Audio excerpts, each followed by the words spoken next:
FNAF 4 has always been one of the most confusing and controversial installments in the franchise, probably in second place behind Security Breach. But it's unique in that it had all of the pieces it needed to be solved when it came out, according to Scott, but no one solved it. Then there was the Dream Theory fiasco, and if you think that was the original intention, please watch the FNAF 4 section and Gibby's Good Idea Bad Ideas 9-hour FNAF lore video. Speaking of that video, it was one of my main sources and inspirations for this video, so definitely go check it out. I want to hone in on one interesting idea the video brought up, and it was that FNAF 4 is more about Michael than the crying child. When Scott said 4 games, 1 story, I think he meant that the purpose of the 4th game was to confirm that Michael Afton, aka Mike Schmidt, is the player character for most of the games, including FNAF 4. The FNAF 4 nighttime gameplay is Mike's dream, not Crying Child's. I'm not sure how hot of a take this is at this point. There's so many differing opinions and theories at this point that I have no idea which ones are more popular. Regardless, I'm going to talk about how this idea helps to make sense of FNAF's narrative and strengthens Michael as a character. Did you know that Mike's secret ninth nightmare is the time he used the internet without a VPN? This video is sponsored by Surfshark VPN. That last thing was a joke. Michael Afton doesn't canonically use a VPN or not use one, but he definitely should, and I would pick Surfshark if I were him. Surfshark has illusion technology of sorts that allows you to connect to servers anywhere in the world to make it appear as if you're connecting from somewhere you actually aren't, which has a lot of advantages. First of all, it stops criminals like William Appleton from finding your IP address and sharing it with shady corporations. It also allows you to get the most out of your streaming services, since certain regions have bigger content libraries than others. Surfshark also keeps you secure on public Wi-Fi, so if you have to do some online work at a coffee shop or in the middle of your deadly night shift, you can do so without fear of any malicious entity stealing your data or watching you obsess over indie horror lore. I've been using Surfshark for the past month and it makes me feel so much safer, and it runs extremely smoothly in the background. Use the link in the description to get started with Surfshark and use code Appleton to get an extra 3 months free. That's surfshark.deal/Appleton using coupon code Appleton for 3 months free.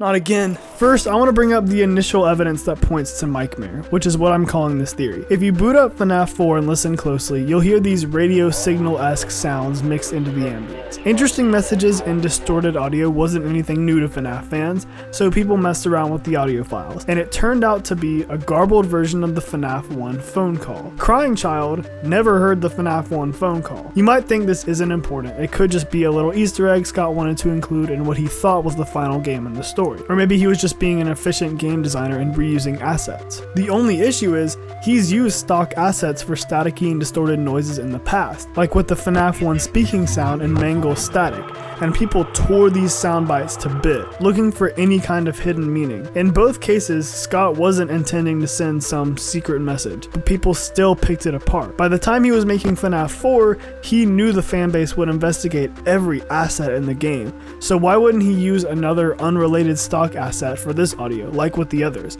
unless he wanted to tell us something. This soundbite also plays pretty frequently. I'm not sure if this is by chance, but when I played the game recently, it played 4 times in a minute.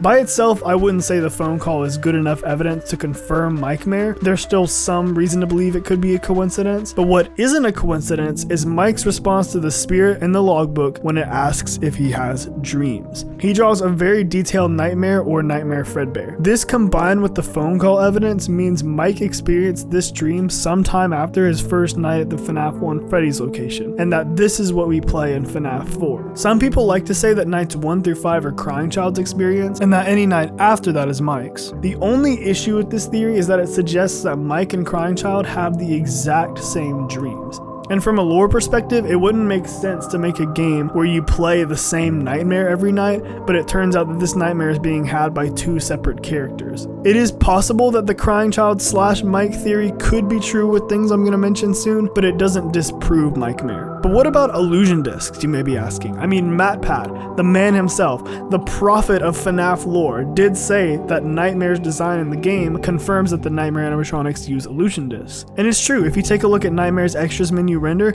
he is very obviously transparent, almost like he's a bare bones costume given a monstrous appearance by some kind of illusion. I think William did use the illusion discs on Michael at some point, but probably after the bite of 83. I don't think he went full mad scientist until after the bite. And I think Nightmare was the one illusion disc animatronic that William used on Mike. This goes against popular theories that Nightmare Freddy is a representation of death, straight up. And as much as I like those theories, there's one more piece of evidence that is so strange and so specific that I just can't help but believe in it. Which character is on the cover of The Twisted Ones, the book all about illusion discs that give a nightmarish look to blank animatronics? Nightmare. And this is a super odd choice because Nightmare is not in the book. There is no mention of a Nightmare Shadow Freddy anywhere in the book. There is a mention of a dark figure once at one point, but it just seems like a little throwaway thing. So why would Scott put Nightmare on the cover instead of Nightmare Freddy or Nightmare Bonnie, both of which are basically identical to the Twisted Freddy or Twisted Bonnie that are described in the book? Maybe because he wanted to link Nightmare's transparent appearance to the illusion discs. Another interesting thing about Nightmare is his jump scare. MatPat already noted that we hear a sustained frequency when he kills us, similar to how the illusion discs are described to sound in the books, but I want to bring up the nature of the jump scare itself. When you get caught in a nightmare by the monster, or when you die, the nightmare usually ends and then you wake up. Most of the nightmare animatronics give you a game over when they jump scare you and nothing else. The nightmare's over. But Nightmare doesn't end the night when he catches you. He just stares at you and makes that sound. Maybe because he isn't a nightmare. He's a real animatronic with an illusion disc that inspired the aesthetic of the other nightmares that Michael goes on to have later. The trauma of watching his brother get bitten by Fredbear combined with the illusion disc nightmare experiment would probably give a guilty guy like Michael recurring nightmares, possibly ones bad enough to last until he got that night shift job around a decade later. Isn't it perfect that the nightmare animatronics each have the appearance of one of the characters from FNAF 1, which also coincide with the character masks that Michael and his friends were wearing? I know a lot of people would say this makes more sense if this is Crying Child's nightmare of his bullies, but it's equally fitting for Michael being haunted by his own past actions. A lot of this goes back to one idea: trauma and recurring dreams. That's two ideas. I'm talking about the hit 2023 Blumhouse film Five Nights at Freddy's. One thing that's a bit sad about FNAF is the lack of character presence across the series.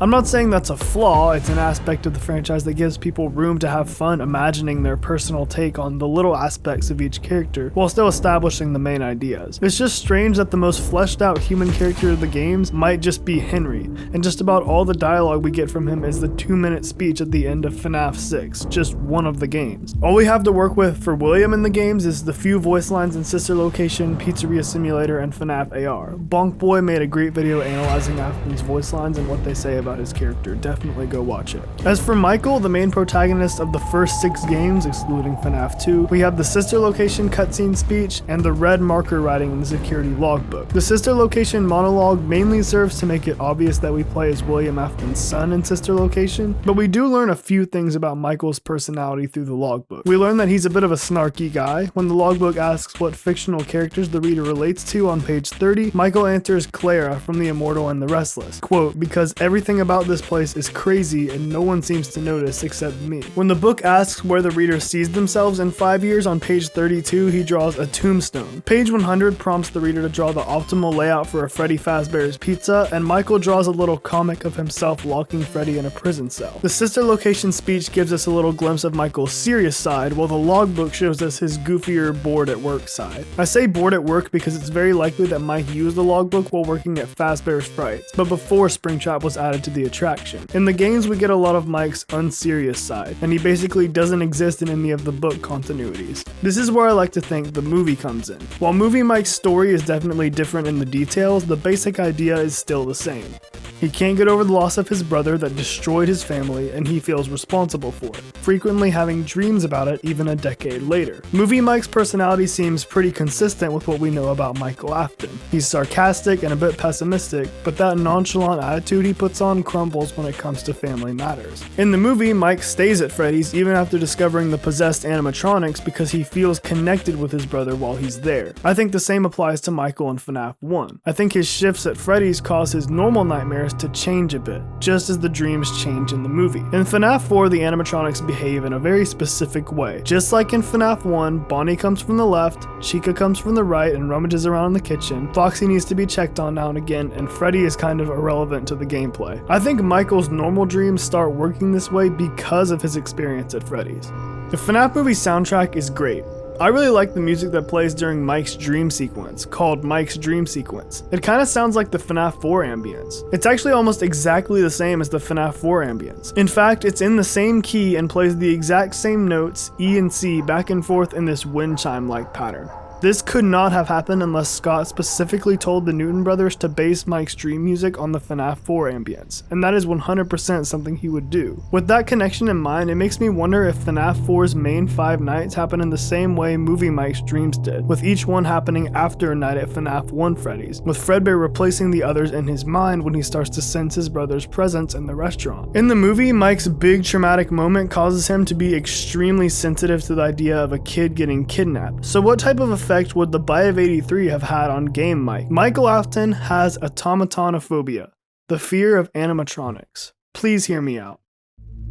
We actually have some proof for this in the Tales from the Pizzaplex story SubMechanophobia. It follows Caden Wykowski, a technician at Freddy Fazbear's water park.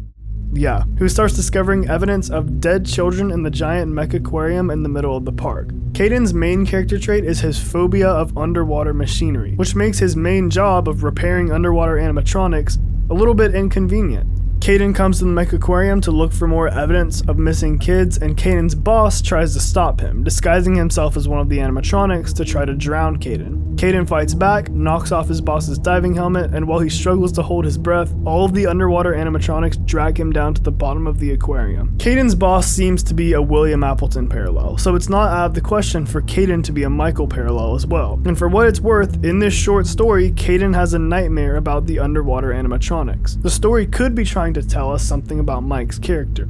A little twist that brings the franchise perfectly in full circle. How ironic would it be if the FNAF Night Guard, the protagonist of the Freddy animatronic Fun Night at Fridays game, has a horrible fear of animatronics due to a life riddled with robotic trauma. Everyone's favorite question to ask about this franchise is why anyone would want to come back for a second shift at Freddy's. Michael doesn't want to stay, but he has to. He owes it to his brother. For most of his life, there's been nothing he can do to make it up to his brother. But when he discovers that his sister lived on after a similar death, he starts to cautiously hope the same could be true for his brother. He gets confirmation of this when he starts seeing those "it's me" messages along with visions of a discarded yellow bear. His automatonophobia makes his persistence even more impactful. I think FNAF 4 is our evidence that he has this innate and intense fear. So why does any of this matter? This isn't some groundbreaking lore discovery. Plenty of other people already believe that we play as Michael in FNAF 4. Suddenly, Michael's mind flashed back to his persistent nightmares throughout his childhood. Had he been experimented on too? There's not any super compelling evidence that Michael has a phobia of animatronics. But with what we see in the movie, I think it's kind of trying to fill in the gaps of what we don't see of Michael. When we're playing as Michael, we don't see how he reacts to all of these experiences. All of this matters because it adds more weight to the night shift segment of the games. It's easy for the actual gameplay of the first 5 FNAF games to get sidelined in favor of all the backstory and Easter eggs, but if you think about it with Michael's past in mind, the FNAF gameplay would be unimaginably traumatic. We see the way he freaks out at the mall in the movie. It would make sense if Game Mike had a similar reaction to big animatronics.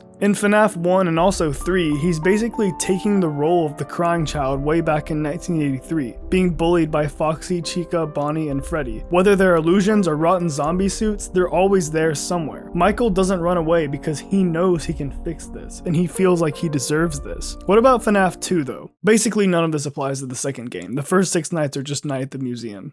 Big thank you to all the channel members. Let me know if you think I'm wrong.